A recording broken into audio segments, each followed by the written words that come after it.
दोस्तों, पिताजी जीवन का बहुत बड़ा आधार है। पिता है तो जीवन सार्थक है। पिता है तो बाजार के सब खिलौने अपने हैं। पिता बिन दुनिया अनाथ है। जब मैं घर से गुस्से से बड़बड़ाते हुए निकल आया था और बस स्टैंड की तरफ आगे बढ़ने लगा, मैं मन ही मन बड़बड़ा रहा था।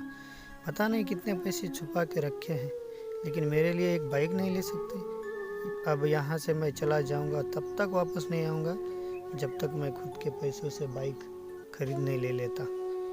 ये मैं अपने मन ही मन बड़बड़ा रहा था। इतना सोच ही रहा था, तभी मेरे पैर में कुछ चुभने का एहसास हुआ। नीचे देखा तो समझ आया कि जल्दबाजी में मैंने पापा के जूते पहन कर आया हूँ। उन जूतों में कील उभरी हुई थी जो मेरे पैर में बार बार घाव किए जा रही थी, लेकिन उस समय गुस्सा अधिक था तो बड़बड़ाते हुए आगे बढ़ा गया। एकाएक मुझे याद आया कि पापा का पर्स भी साथ लाया हूँ, तो मन ही मन सोच रहा था। मेरे खुराफती दिमाग में एक ख्याल आया, क्यों ना आज पापा का पर्स चेक किया जाए, जिसे आज तक उन्होंने किसी को हाथ तक लगाने नहीं दिया। पता नहीं कौन सा खजाना छुपा है इस पर्स में जो किसी को हाथ नहीं लगाने देते। जब मैंने पापा का वह पुराना पर्स खोल कर देखा तो उसमें पैसे तो नहीं मिले, लेकिन पैसों की जगह एक डायरी रखी हुई थी जो पापा के अरमान से भरी हुई थी। तब मैंने सोचा, ओह, तो यह खजाना छुपा रखा है। मैं समझ रहा था कि यहाँ पापा ने लिखा होगा कि किस से कितने पैसे लेने हैं और किसको कितने पैसे दिए हैं, लेकिन मैं गलत था। जब मैंने उस छोटी सी डायरी का पहला पन्ना पढ़ा, वह थोड़ा सीरियस कर देने वाला था। डायरी में जो लिखा था उसे पढ़ने के बाद मेरे चेहरे पर जो एक्सप्रेशन थे वह गायब हो चुके थे। डायरी में लिखा ही कुछ ऐसा था, क्योंकि डायरी में वैसा कुछ नहीं था जैसा मैंने सोच रहा था। वहाँ पर उन पैसों का हिसाब लिखा हुआ था जो अलग अलग कामों के लिए अलग अलग लोगों से उधार लिए गए थे। उस लिस्ट में कंप्यूटर के नाम पर भी पैसे लिए गए थे। कुछ यूँ लिखा था, 50,000 बेटे के कंप्यूटर के लिए।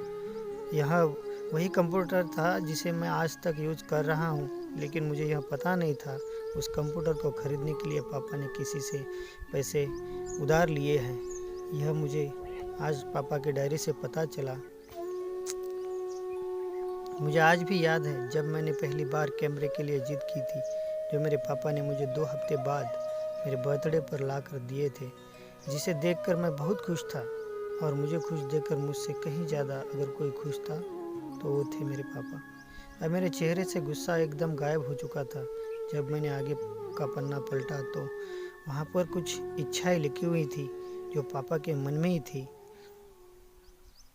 पहली जो विश थी उसमें जो लिखा हुआ था, अच्छे जूते पहनना। यह बात मेरे कुछ समझ में नहीं आई। तभी मेरा पाँव अचानक सड़क पर भरे हुए पानी पर जा पड़ा और तभी मेरे पाँव कुछ गीलेपन होने का एहसास हुआ। जब मैंने जूता उतार कर देखा तो उसका ताला भी टूटा हुआ था। यह देखकर मुझे डायरी में लिखी बात याद आ गई, पापा ने ऐसा क्यों लिखा है। तभी मुझे माँ पापा की कई बातें भी याद आ रही थी कि कैसे माँ जब कहा करती थी पापा से, अब तो जूते पुराने हो गए, नए ले लीजिए, तो पापा अक्सर यह कहकर टाल देते थे, जूते अभी और चलेंगे, कुछ दिन पहले तो लिए थे। मुझे आज समझ आ रहा था कि कितने दिन और चलेंगे। साथ ही साथ यह भी समझ आ रहा था कि पापा पर्स क्यों छुपा कर रखते थे। पर्स में पैसे तो नहीं थे। तभी उस डायरी को पढ़ते हुए बस स्टैंड पर पड़ी बेंच पर आकर बैठ गया। अब उस डायरी का आखिरी पन्ना बचा हुआ था। उस पन्ने को जब मैंने पलट कर देखा तो वहाँ कल की डेट लिखी हुई थी। तारीख के नीचे लिखा हुआ था 50,000 रुपये बाइक के लिए। इतना पड़ा और दिमाग सन रह गया।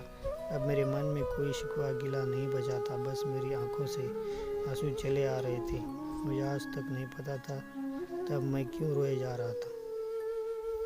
ये डायरी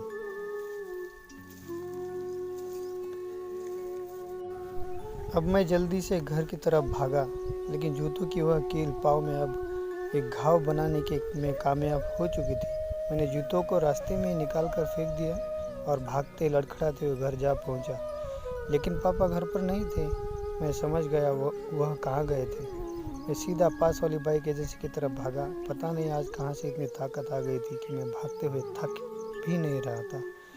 वह बिन जूतों से नंगे पैर भाग लिया। जैसे तैसे बाइक एजेंसी पर पहुंचा। पापा वही थे, लेकिन पापा को दौड़कर गले लगा लिया और मेरी आंखों से आंसू रुकने का नाम नहीं ले रहे थे।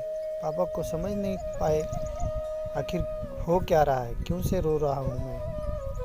मैंने पापा से कहा, पापा मुझे मोटरसाइकिल नहीं चाहिए, आप अपने लिए जूते ले लीजिए।